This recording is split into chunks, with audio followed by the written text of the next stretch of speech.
Hey guys, it's Sunday. That means it's time for my mental health vlog. And just a full disclosure, tonight's mental health vlog is all about sex. So if you're not comfortable listening to me talk about sex, you can go ahead and end now and I'll catch up with you next week.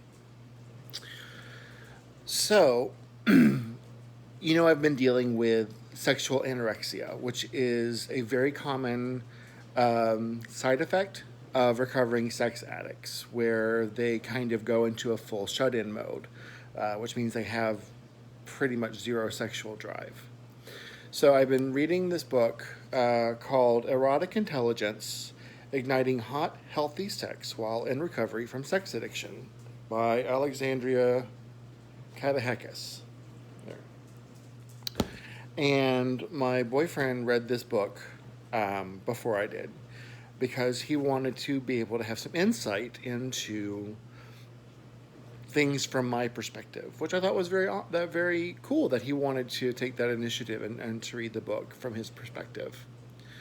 And I'm only a few pages in, and he took notes, or he made notes while he was reading it, and he's sharing his notes with me depending on how far I am in the book.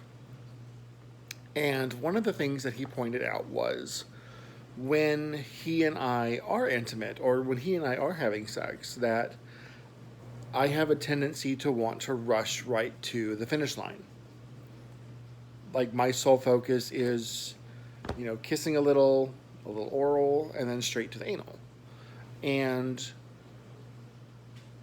he's like, I need more time to work up to that. And I started thinking, I'm like, but I've always done it that way. That's kind of how I've always done sex, where I'm just very focused on the end result, the finish line. And the more I thought about it, the more I'm like, have I been doing sex wrong my entire life? And so I decided to talk to some of the guys in my SAA support group about it. And the consensus was pretty much, yeah, I've been doing sex wrong my entire life. And it's like it was not just for the acting out and the hooking up that I was doing. That was also in my past relationships. My sexual behaviors were my sexual patterns were very much the same. And I feel now like I have to relearn sex.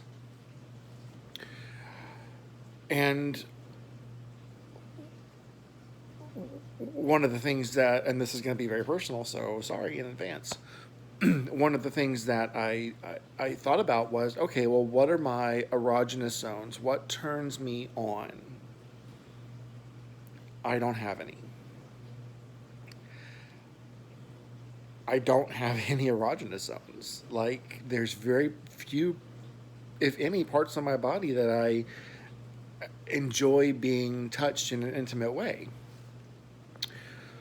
So I have to go through a discovery process. First off, I have to be in the mood to want to explore. But I have to explore a lot of different facets to sex and intimacy that I've never really done before. And that makes me a little scared. And unfortunately, I have a very negative mindset towards sex right now because I feel like, again, I've been doing sex all wrong, which is a very negative way to phrase it, but that's kind of how I am. That's how I feel right now. And I feel, this sounds ridiculous, but almost kind of virginal with regards to making love. I've had sex. I've had a lot of sex. I've had way too much sex. But I can't clearly remember a time when I was more focused on the love and the intimacy than I was the end result.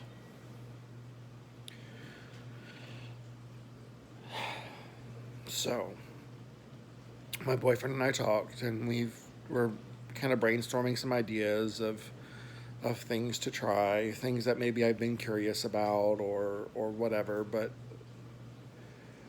I've got to get past the negative thinking first.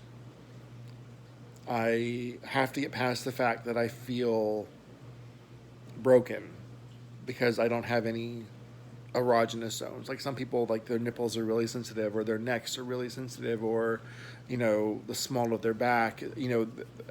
I I just don't feel like I have any parts of my body that are sexually responsive when it comes to intimacy and making love. So, I have a lot of negative thinking and a lot of pressure I'm putting on myself right now for that. So I have to get past that part before I can embrace the exploratory part of it. So there's a little bit of a mental Olympics I need to do um, to be able to put myself in a place where I can enjoy and benefit from the exploratory sexual experience. So this is all new to me. And I'm open to suggestions. If y'all have struggled with this kind of thing in your relationships and you have tried something and found something that worked for you, I am open to suggestions. If you want to comment below or send me a message if you don't want to comment below, which I totally understand.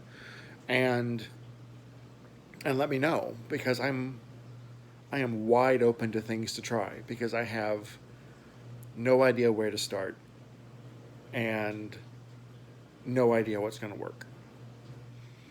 But I want to be able to have a healthy sex life that isn't just so focused on either getting someone else to the finish line or getting myself to the finish line, because that's where I've always been focused, and that was a large part of my sex addiction, where I felt like I only had worth if I was doing something for somebody else or making someone else feel good.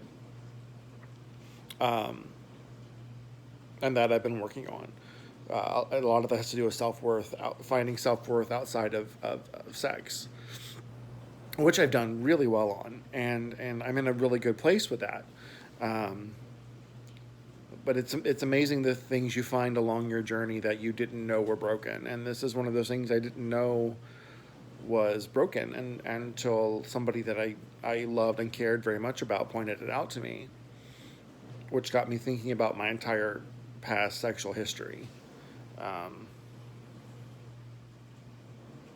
So yeah, open to suggestions, like wide open.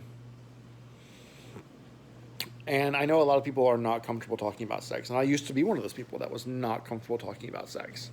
Um, and now I feel like I kind of know why.